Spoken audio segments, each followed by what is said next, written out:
আসসালামু আলাইকুম রহমতুল্লাহ। কেমন আছেন সবাই? আশা করি সবাই ভালো আছেন। আলহামদুলিল্লাহ, আমিও ভালো আছি।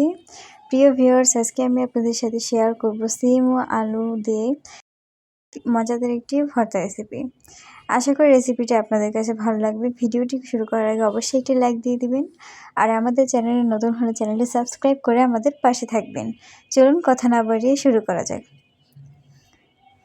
এখানে আমি আলু নিয়েছি, ছোট ছোট কয়েক পিস আলু নিয়েছি, আর ওখানে সিম সেদ্ধ করে নিয়েছি, দুটো একসাথে সেদ্ধ করে নিয়েছি। আর এখানে পেঁয়াজ, কাঁচামরিচ আর কয়েক টুকরো রসুন ভেজে নিয়েছি সরিষার তেলে।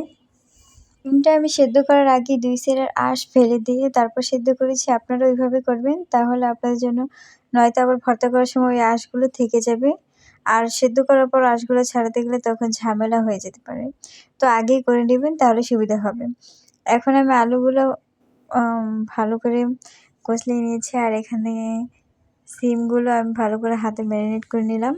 আর এই সাইডে পেঁয়াজ মরিচগুলো আমি ভালো করে নেব। এখানে আমি কাঁচামরিচ, শুকনো মরিচ দুইটাই অ্যাড করেছি।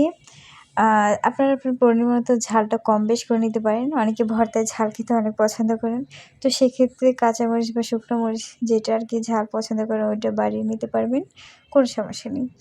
তো এগুলো আমি ভালো করে ম্যারিনেট করে নেব। অবশ্যই আপনারা ভালো করে এগুলো অ্যাড করবেন, কিন্তু আলুগুলো আমি একবারে আলু ভর্তার মতো একবারে ভালো করে মিক্সিং করব না, হালকা আস্তে আস্তে রাখবো, তাহলে ধরেন ভাতের সাথে কামড়ে অনেক মজা লাগবে এটা। তো এখন ভালো করে এটা পুরোটা ম্যারিনেট করে নিচ্ছি।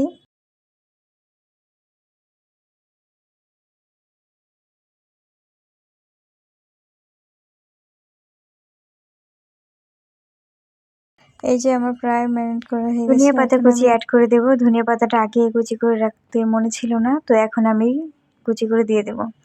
আমি কেচি দিয়ে করে দিচ্ছি, কিছু মনে করবেন না। আমি সবসময় কেচি দিয়ে ধনিয়া পাতা, কাঁচামরিচ দুইটাই আর কি কাটি।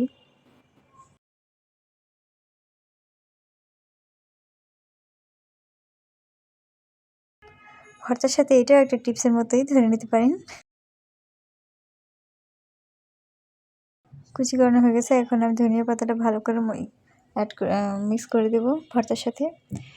ভর্তা, তরকারি যে কোনো কিছুর সাথেই ধনিয়া পাতা অ্যাড করলে অনেক মজা লাগে, আর তরকারির স্বাদটা অন্যরকম লাগে। ভর্তার কোনো রেসিপির রিকোয়েস্ট থাকলে অবশ্যই আমাদের কমেন্টে জানাবেন।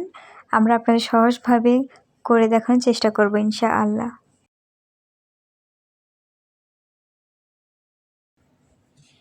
এই যে আমার ভর্তাটা হয়ে গেছে। অবশ্যই বাসায় এইভাবে একবার ট্রাই করে দেখবেন, আশা করি ভালো লাগবে আপনাদের কাছে। আমরা যেমন মাছে ভাতে বাঙালি, তেমনি ভর্তা লাভারও। ভর্তা খেতে কে কে পছন্দ করেন অবশ্যই আমাদের কমেন্টে জানাবেন।